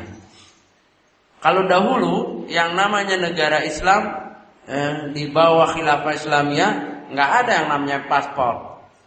Orang Islam mau kemana aja langsung diterima karena naungannya adalah khilafah Islamiyah. Dari Kabul antum mau tinggal di Istanbul, tinggal aja. Mau ke Saudi ya tinggal aja. Asyhadu an la ilaha illallah, asyhadu anna Rasulullah, Islam boleh tinggal. Sekarang bisa nggak begitu? Kan ada visa, ada paspor, ada visa, ada ini, koma, yang itu susah. Maka kita ini dalam keadaan tidak sempurna, maka tidak berlaku seperti itu. Takalluf, terlalu membeban-bebankan diri, bondong sana, bondong sini, nggak diterima, balik lagi. Ya, nah itu udah perkara-perkara aturan negeri tersebut. Nah, kecuali yang difatwakan oleh para ulama yang berkaitan dengan hijrah fisik, difatwakan oleh Syekh bin Baz rahimahullah dan difatwakan oleh Syekh Nasruddin Albani, dan negara juga siap fatwa mereka didukung oleh negara sekitarnya, yaitu fatwa kepada penduduk Palestina yang diserang oleh Israel, oleh Yahudi. itu pernah ada fatwa, hendaklah negara-negara atau penduduk Palestina yang diduduki oleh Yahudi hendaklah hijrah. Bahkan didukung oleh pemerintah Syria dan sampai Saudi sanggup menerima muhajir-muhajir dari karena kalau tidak terzolimi kaum wanita, terutama kaum wanita, anak-anak ya, orang tua yang lemah, yang tidak dapat melaksanakan atau perlawanan. Bahkan orang lelakinya aja di sana apa, melawan dengan apa? Ya, tank dengan batu, tank dengan ini. Dari dulu saya lihat itu, dari saya ngeh adanya sampai sekarang kayak batu tuh. Tank lawan batu. Ya, padahal di Al-Qur'an jelas. Ya, mengadakan perlawanan itu ada perhitungannya dalam surat Al-Anfal ayat 64 65 ya. Nah, di situ ketika itu maka hijrah fisik seharusnya dilaksanakan. Memang ada sebagian penduduk Palestina yang mengikuti fatwa itu dan hijrah. Ya, tapi di antara mereka ada yang bertahan. Nah, kalau seperti itu boleh ada fatwa dari para ulama. Tapi kalau kita di sini nggak perlu kita berpikir enaknya tinggal di Saudi, hijrah bondong-bondong, belum tentu diterima di sana. Iqomah izin tinggal bukan mudah. Ya, izin tinggal bukan mudah. Jadi kata Syekh Utsaimin itu takalluf. Misalnya orang merasa dia telah melakukan zina, dia sudah berkeluarga dan berzina. Di Indonesia nggak ada hukum rajam kan? Dia merasa resah. Saya ini kalau nggak dirajam nggak enak nih. Di sana ada. Lari ke Saudi ngadu. Ya Syekh, tolong rajam saya. Enggak perlu itu. Ya, hijrah untuk dirajam. Itu takalluf. Ya. Sudah di sini taubat-taubatan nasuha, ya, beramal, wa atbi sayatal hasanah tamhuha. Sertailah perbuatan buruk yang terdahulu dengan perbuatan baik untuk menghapusnya. Banyak sedekah, banyak menghadiri kajian-kajian ilmiah, ya, taubatan salat yang banyak selain salat wajib, salat sunnah dan seterusnya, membantu orang berjihad dengan lisan, dengan harta, dengan tenaga. Itulah banyak pintu taubat Allah itu begitu luas. Dan kalau kita baca kitab Kaifa Atubu yang ditulis oleh Ibnu Al-Asqalani, Ibnu Al-Asqalani itu ada 40 lebih, 48 lebih pintu-pintu taubat. Tinggal kita penuhi itu aja. Jangan mengharap dirajam atau nyari-nyari tempat rajam. Dari sini ke Aceh. Di Aceh ada tegak, bisa enggak rajam? Cambuk doang. Iya, baik yang berzina, sudah berkeluarga maupun masih bujang cambuk. Ya, di Aceh. Ya enggak usah hijrah ke sana. Kalau cambuk bagi anak yang bujang atau gadis, ya kalau disahkan oleh Amri nggak apa-apa, kan diberi hak otonom, sah. Kalau enggak kan udah dipenjarain semua itu. Nah kita yang enggak ini nggak usah takalluf ke sana, cuma minta dicambuk. Beli tiket pulang pergi ke Aceh, ngapain? Dicambuk. Ya nggak usah daftar gitu. Ya takalluf. Nah itu udah difatwakan oleh para ulama. Ya. Jadi seperti itu ya keadaannya. Nah hijrah, kalaupun kita tidak bisa hijrah fisik, kan ada hijrah batin. Al-muhajiru man hajara manahullahu anhu. Seorang muhajir adalah orang yang hijrah dari apa yang Allah larang kepada ketaatan pada Allah. Itu muhajir juga.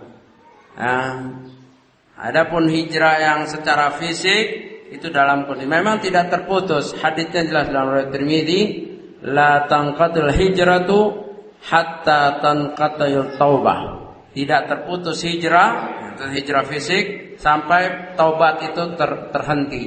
Wala tanqatul taubatu hatta tanqatiha hatta tatlu asy-syamsu min maghribiha. Dan tidak terputus taubat sampai terbitnya matahari dari tempat terbenamnya, itu kiamat. Jadi selama belum kiamat hijrah fisik itu ada. Ijra fisik itu ada, tapi penerapannya harus secara syar'i. Ya, harus secara yang syar'i. Sini ada pertanyaan, adakah tokoh-tokoh Khawarij yang berlindung di dalam pemerintahan dengan merusak dari dalam? Kalau ta'yin perorangannya Allahu a'lam, ya. Perorangannya Allahu a'lam. Ya. Tapi bahwa tidak ada istilahnya dari zaman dahulu bersih dari yang namanya munafik. Bahkan Rasulullah SAW seorang nabi di belakangnya itu munafik. Ya, Abdullah bin Ubay bin Salul. Sehingga Nabi nggak tahu sampai mau mendoakan, Nabi ditegur oleh Allah. La takum ala qabri, jangan kamu berdiri untuk menyolat, sesungguhnya dia adalah mati dalam keadaan kekafiran, yaitu munafik. Setingkat Nabi aja nggak lolos dari penyusup-penyusup seperti apalagi pemerintahan sekarang. Tapi ta'yin siapanya kita nggak tahu, Allahu a'lam. Tapi mestilah ada orang yang merongrong, ya, orang yang berpura-pura tapi merusak dari dalam, membuat kekacauan, itu ada, ya. Itu sudah sunnatullah berjalan seperti itu. Ya. Dari seorang nabi aja ada tokoh-tokoh munafik di belakang yang sholat sama-sama, ikut jihad. Kalau udah perang pulang jauh sama nabi, omongannya nggak bagus. Mereka berkata setelah la yakhrijuna al-'adlu min hal-ajal. Orang yang mulia akan mengusir orang yang hina. Nabi itu hina, mereka akan usir. Itu ketika jauh dari Nabi di medan perang, terpisah dari mereka, ngomongnya seperti itu, orang munafik. Nah, setingkat Nabi Muhammad SAW tidak bersih dari orang-orang yang, apalagi sekarang pemerintahan-pemerintahan sekarang. Tapi untuk ta'yin siapanya kita tidak tahu. Berilah contoh fikrah Khawarij yang ada di Indonesia dan kajian-kajian yang sudah berjalan. Contoh fikrah Khawarij jelas. Ya, seperti tadi NII, ya, Darul Islam, itu terpecah itu dan siapa saja yang mengajak berontak, walaupun itu bukan mengatasnamakan NII kah, mengajak berontak dan memisah umat dari umat Islam secara umum. Ya. Bisa, tadi saya bilang tidak sebagiannya, tidak 100%. Satu kelompok bisa sebagiannya saja. Fikrah Khawarijnya ada. Ya. Nah, di dalam kitab siapa-siapa saja yang berpegang dengan buku-buku yang tadi diterbitkan itu, buku Ma'arif Thoriq, buku-bukunya Abdul Alam Maududi, buku-bukunya Sayyid Qutb dalam Fidalil Quran dan yang lain-lainnya, itu bisa terracuni dengan fikrah Khawarij siapa saja, ya. Nah itu, dan mereka berjalan kajian-kajiannya, tidak di masjid, di rumah-rumah. Ya, kalau yang ada sekarang apa coba? Ya, MMI ya, Ansarut Tauhid, NII. Nah, itu fikrah-fikrah Khawarijnya jelas. Pertentangannya dengan hukumah itu jelas. Nah, kalau FPI gimana? Ada yang FPI di sini? FPI Khawarij atau bukan? FPI Front Pembela Islam. Ya. FPI itu membela, dia taat dengan pemerintah, tapi nggak taat oleh polisi. Ya, taat dia. Pemerintah taat. Saya pernah dialog sama orang-orang taat sama pemerintah. Justru taat dia, cuman mau jadi polisi, menyaingin polisi. Ya, fitnahnya itu fitnah amar ma'ruf nahi mungkar. Seolah-olah siapa saja berhak mencegah kemungkaran. Mereka terpanggil dengan pencegahan kemungkaran itu untuk mengamankan negara ini. Tujuannya baik. Tujuannya baik, keamanan, menjauhi kemungkaran, perjudian, perzinahan, khamar dan seterusnya. Tapi caranya, caranya nggak sunnah, yaitu menempatkan diri bukan pada tempatnya. Tugas polisi diambil alih, ya. Padahal kan udah ada bidang-bidangnya. Kalau dia minta izin dan bantu polisi, ya bagus. Tapi kalau langsung akhirnya fitnah. Sangka umat Islam seperti itu, ya. Jadi Allah alam kalau kekhawarizannya, tetapi bid'ah di dalam amar ma'ruf nahi mungkar, bid'ah, ya.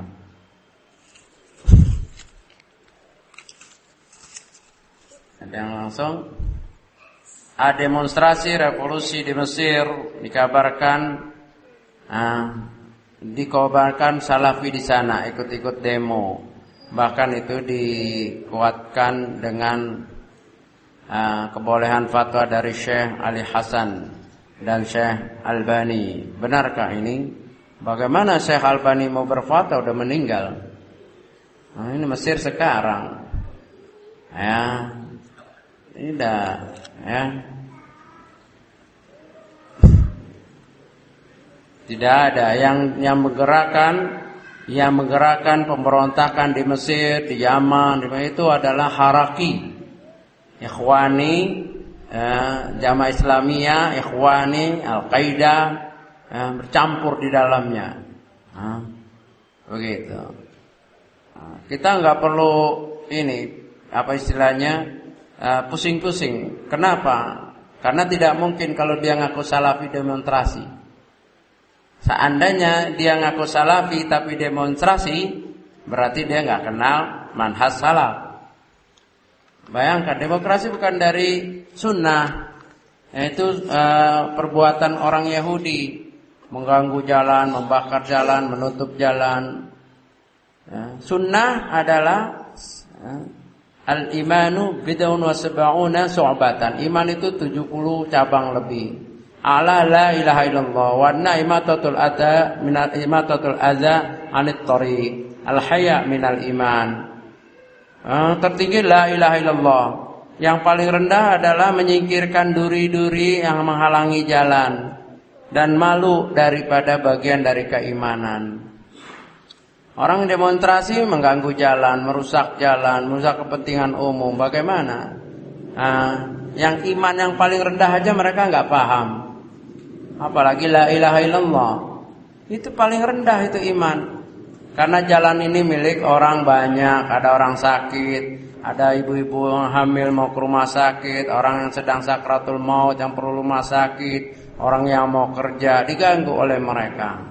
Mengatasnamakan Islam. Tidak mungkin kalau itu salaf, ya. Membuat kerusakan. Dan haya minal iman. Orang demonstrasi nggak ada malunya. Teriak-teriak. Coba kalau sendiri mah nggak ada teriak-teriak. Mau rame-rame baru dia teriak. Kalau sendiri dibilang gila, ya. Jadi rame-rame baru teriak-teriak, ya. Lah nyanyi-nyanyi, lompat-lompat, ada yel-yelnya, kayak orang gila. Ya. Hayanya di mana? Rasa malunya di mana? Al-haya minal iman. Malu lah seperti itu. Ada ngejahit mulut, enggak malu jahit mulut dijahit. Apa kehabisan bahan? Ya. Enggak malu. Hayanya udah enggak ada. Ya, laki perempuan berkumpul, bahkan anak-anak dibawa, mana rasa malu mereka? Ya, teriak-teriak. Jadi ini fitnah ini.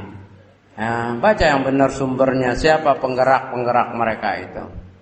Ya, bukan dari salaf. Seandainya mereka mengaku salaf, itu adalah tasmiyah, pengakuan saja. Kenapa? Jangan lihat pengakuan namanya. Taruhlah misalkan kita lihat itu ada spanduknya Salafi misalnya. Ya bukan. Namanya kalau Sunnah wal Jamaah ikut protes. Ini namanya aja. Kan kita tadi lihat manhajnya. Manhaj salaf tidak seperti itu. Mana buktinya? Buktinya ya, Imam Ahmad ketika sudah disiksa, dipenjara, disakiti, dihina dan muridnya 2 juta orang mau demo, baiat demo. Imam Ahmad bilang jangan, dam, darah. Itu manhaj. Ya. Jadi lihat manhajnya. Jadi kalau mereka mengatasnamakan salaf berarti hanya penamaan. Pada hakikatnya bukan. Ya.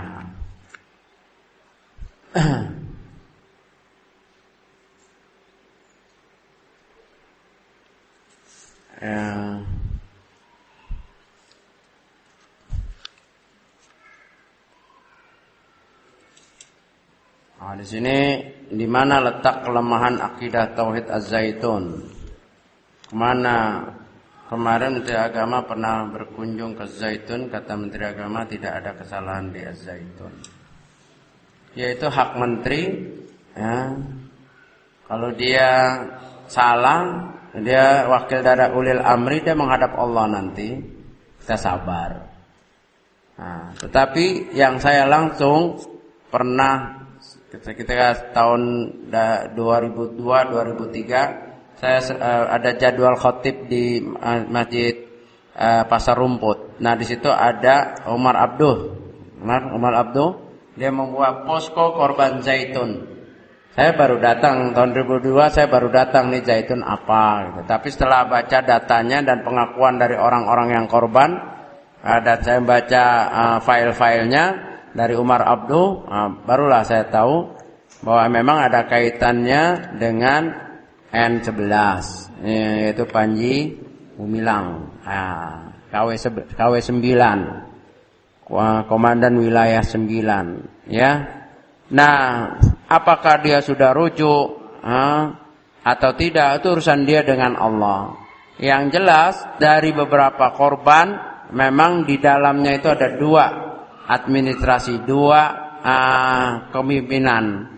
Pertama yang formal, yaitu pesantren. Orangnya nggak tahu, polos, belajar, guru-gurunya, karyawannya memang pure. Lembaga pendidikan. Tapi ada underground di bawah tanah, memang kegiatan N11 dan biasa. Hal itu biasa di mana-mana. Itu adalah metode cara N11 atau NII untuk mengembangkan sayapnya. Bahkan ada masjid-masjid yang dibuat seperti itu, sekolah seperti itu biasa. Ada 2 administrasi, ada 2 kepemimpinan. Yang satu formal, nanti yang orang-orang sudah dibaiat bekerja di bawah tanah untuk menyusun itu. Dan Umar Abduh data-data itu saya baca, dan pengakuan orang-orang yang korban ngadu, mereka ada yang berapa tahun di situ ngadu, memang ada. Nah, ini ya kita serahkan aja biar berjalan pada orang-orang ahlinya untuk menyelidiki. Tapi kalau di Zaid itu ada, iya. Ada, iya. Kenapa tidak bisa diberantas? Itulah kerapiannya mereka. Dan ada beberapa yang terkait dengan hal itu. Tokoh-tokoh masyarakat yang terkait dengan itu, bahkan pejabat-pejabat, bahkan sampai kalangan militer. Terkait bukan masalah fahamnya, tetapi terkait dengan saling menguntungkan, terutama ketika pemilu. Pemilu kan perlu suara, dan itu kan suara banyak di situ. Ya, ini yang saya langsung ketika beberapa tahun yang lalu dengan Umar Abduh. Cuman saya menyetop karena itu Umar Abduh meneruskan hal itu sampai ada posko korban zaitun. Ketemu orang-orangnya, ada videonya, ada rekamannya, ya, pengakuan mereka. Nah, di sana yang underground, yang orang-orang NII, salah satu tauhidnya adalah hakimiyah atau mulkiyah. Yaitu tauhid tentang la hukmu illa lillah. Maka mengkafirkan negara Indonesia dan mereka menyatakan membangun negara dalam negara. Itu. Nah, ini kesusahannya ada secara zahir memang nggak kelihatan, ya. Kalau datang mengunjungi itu nggak ngelihat. Nah, mereka nggak akan ngaku anak NII, nggak ada. Nggak ada yang ngaku. Semua ya normal berjalan begitu saja. Sampai pemimpinnya juga nggak akan ngaku itu. Si Panji Gumilangnya nggak akan ngaku. Itu yang disebut taqiyah. Ya, dalam keadaan tertentu mereka tidak menampakkan, tetapi di dalam hatinya menyusun. Dan memang terbukti susunan-susunannya. Ya, dan saudara ikhwan kita ada saudaranya di sana ada. Sampai sekarang, ya.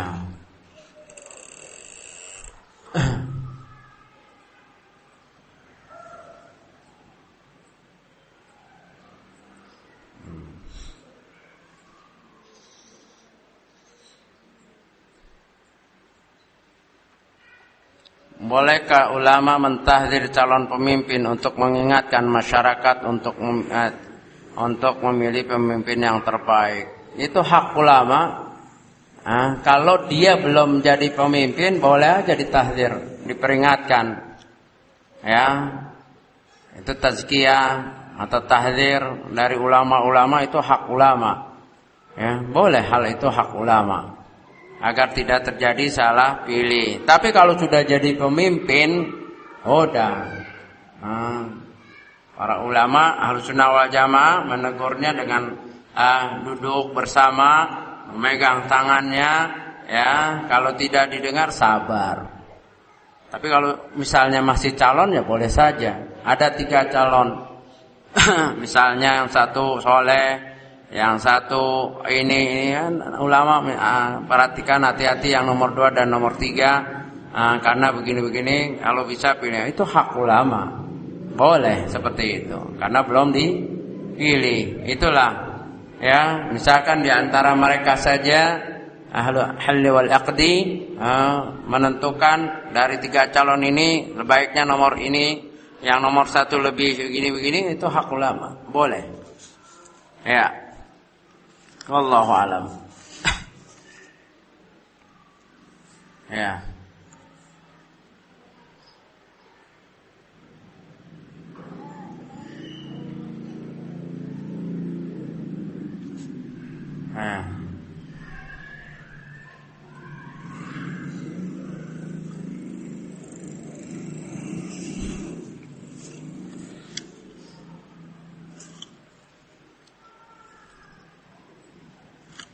Buku karya Syekh Ahmad Al-Fahad, apakah termasuk ke dalam pemikiran Khawarij? Apa bukunya? Saya belum tahu nih, Allahu a'lam. Ya.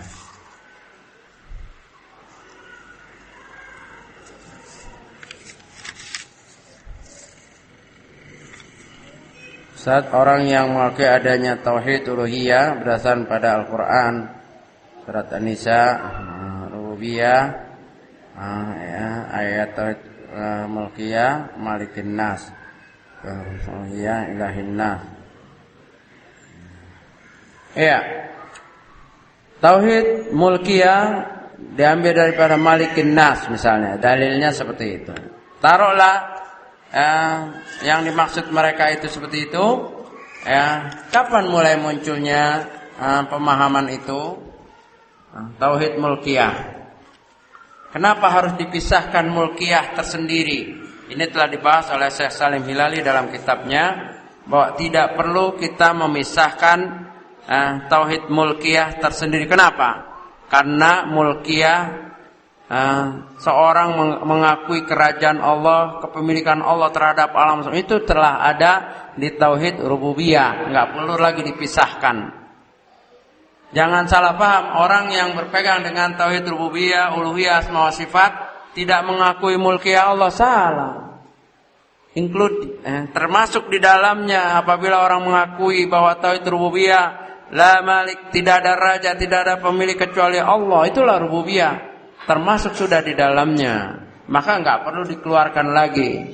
Ini hujjah daripada Syekh Salim dalam kitabnya, dan beliau mengangkat bahwa ulama-ulama terdahulu tidak mengenal, tidak mengenal menafsirkan ayat Malikin Nas itu mulkiyah Allah.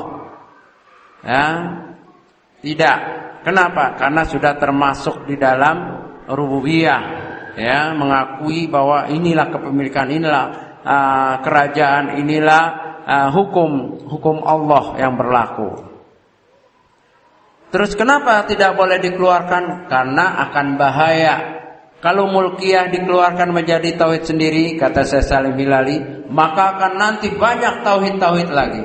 Tauhid mulkiyah, tauhid salat, dalilnya aqimus shalah, tauhid salat, tauhid zakat, tauhid puasa, saum, tauhid haji, tauhid dakwah, tauhid hijrah, banyak nanti tauhid.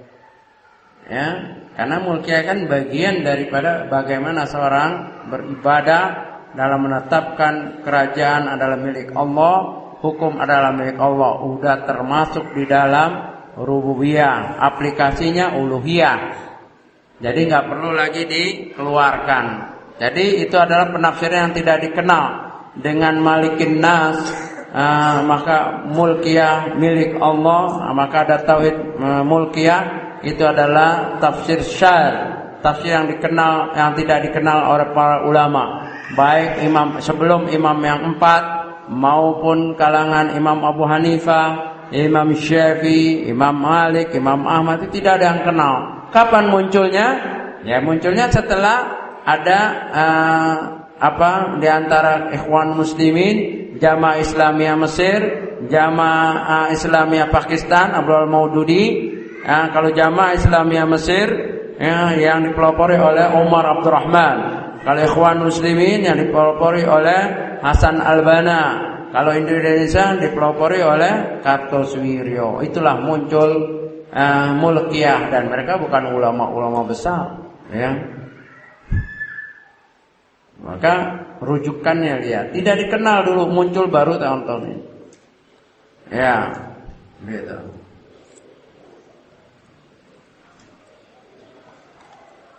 Ustaz, bagaimana mendakwahkan teman yang sudah masuk NII? Pertama didoakan, ya diajak ke pengajian-pengajian salafi, sunnah wal jamaah, suruh dengerin radio Roja, kasih buku, dialog, ditemenin, ya sabar, ya.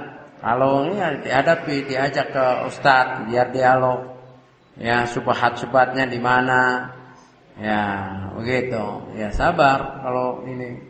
Tapi kalau kagak kuat jangan, nanti antum yang ikut, ya, kalah, hijrah dah, ya. Kalau nggak kuat jangan, ya. Kalau mau mancing lihat dulu pancingannya sama ikannya. Ini kan ikan gede bawahnya pancingan yang di sungai bambu, ya. Pancingnya laut, yang dalam yang kelihatan di komputer ikannya puluhan kilo, ya nyebur sama orang-orangnya. Ya ukur-ukur juga lah. Dia udah puluhan tahun N11, antum baru ngaji, ya, seminggu habis dimakan nanti, ya. Wah, begitu. Jadi ukur. Kalau memang enggak ini jangan. Tapi kalau kira-kira mampu, ya udah. Atau kasih bukunya. Bukunya ini bagus itu. Dr. Sholeh Fauzan Al-Manhaj, Manhaj Al-Sunnah wal Jamaah. Ya, itu bagus sekali. Nah, di situ ada ya kasih buku-buku terjemahan yang ke arah manhaj. Ya, begitu. Ya. Wallahu a'lam, cukup ya kita persiapan. Subhanakallah wa bihamdika asyhadu an la ilaha illa anta. Assalamualaikum warahmatullahi wabarakatuh.